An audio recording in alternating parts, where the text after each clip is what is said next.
For a second, I thought you were going to dab on them. No, don't do that. There it is. There it is right there. That is now the blooper that's going to go at the front of the video. Great. Yes. Crap. Well, hey, welcome back to Core 52. We are on week 14. The essay this week was talking about wisdom. I'm Jason Archuleta. I'm the worship pastor here at Aldersgate. With me is Ginger Barbie, our missions pastor. Ginger, I'm glad you're here with us. We're going to talk wisdom. Do you have any wisdom to share with us? No. We were literally just talking about how each of our families has 4 children, and so there's really no place for wisdom. The memory verse this week is Proverbs 1:7, and it says, "The fear of the Lord is the beginning of knowledge. Fools despise wisdom and instruction." And we both just agreed that our children are all fools. So, no, but we are talking about wisdom this week, and how we seek wisdom sometimes as believers is different than how the world views wisdom. And so, Ginger, I want to ask you the question, where are some of the places in our world today that people go to seek wisdom? I think Google. Yes. I mean, really though, or Siri or whatever, you have a question and you just ask the question, pop it up, And I think otherwise, people attend schools or try to get higher degrees, education, things like that. But I think with our technology age, I think people really rely on that a lot, to fulfill that need for wisdom. Yeah, so in a lot of conversations that we have either in our house or as staff even, a question will arise and the first thing we all do is grab our phone and see who the first person is that can ask Siri and get the answer back. The other thing I've seen a lot of people do is Wikipedia. Right. What's the other one? It's Medscape, is that right? People go to WebMD, that's what I'm thinking of. WebMD to find out all your symptoms, so before you go to the doctor, you can tell them how fast you're going to die, before you even ask the doctor about what it is that you're dying from. There's lots of places that I think we go to seek wisdom. I think in a lot of places, though, we confuse wisdom and knowledge. My dad, I would say, was probably one of the wisest people I knew. There's lots of wise mentors in my life.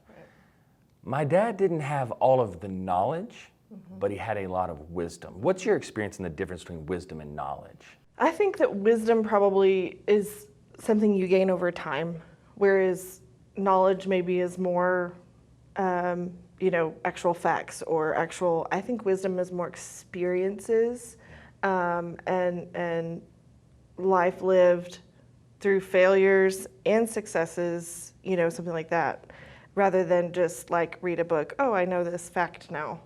My dad was one of the wisest people I knew. Who's some of the, give me the wisest person you've ever met. I would say my dad. Oh, Yeah. your dad. I thought you were going to say, no, not me.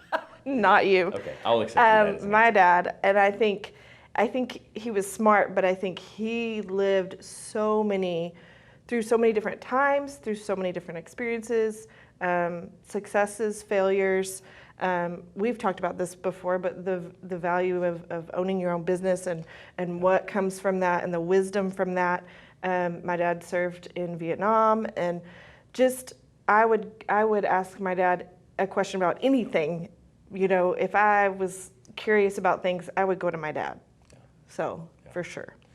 The essay kind of talks you through wisdom, and then it almost it shifts gears on you, and it goes into talking about fear and how the fear of the Lord is the beginning of knowledge.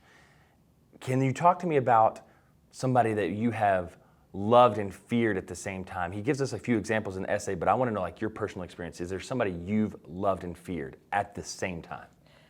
Yeah, I mean, I would say probably my dad also, because respect goes into that. And so I loved my dad, but I feared his hand of discipline.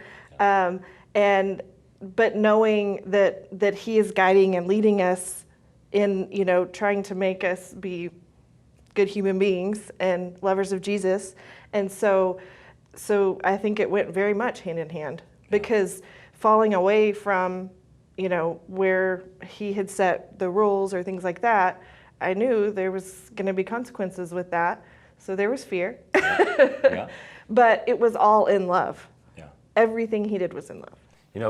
I find it interesting, people's different childhood experiences. My dad was very much the same way. My dad served in Korea, so he had a military background. He was very strict in a lot of areas and very much a corporal punishment type of person. Right. My wife, however, she feared her dad, and still to this day, her dad is with us in a big part of our life. But her fear was more of disappointing her dad. It wasn't his physical hand like mine. Like I didn't. The scariest thing my mom could say to me was, "When your dad gets home, I'm going to tell him. I'm going to talk to him." Right. I used to talk to patients at the hospital. I worked at the hospital, and I would ask grown men what was the scariest sound you knew as a kid, and a lot of times the answer I'd give was the sound of my dad's belt coming out of those belt loops, which I can totally relate to. My kids are a little different. She was a little different in that her dad did not ever have to spank her to discipline her. Her fear came from disappointing. And I feel like I don't fear the wrath of God as much as an adult man as I do disappointing him. After everything that he's done for me, after everything Jesus has done for me, I don't want to disappoint him. And when I recognize that I do, that hurts me. Right. The thing about wisdom is, I think exactly what you said, it's far more about experience. And so we draw wisdom from God because he is all. He's always been and always will be. Right. And so this week, our challenge to you at home is ask the Lord for wisdom. In the essay, he talks about how Solomon was basically given a blank check to ask the Lord for anything. And Solomon asked for wisdom. And because he did, the Lord gave it in abundance. And we, especially as believers, look back at Solomon as being one of the wisest, if not the wisest person ever to walk the earth. So our challenge to you this week is ask the Lord for wisdom. If there's a place that you're struggling, ask the Lord for wisdom in it. See if he either A, gives you an answer specifically through prayer, or a lot of times he may send someone to you that has an answer that you haven't thought of yet. So that's our challenge for you this week. We're glad you joined us. I look forward to seeing you next week. See ya. Bye.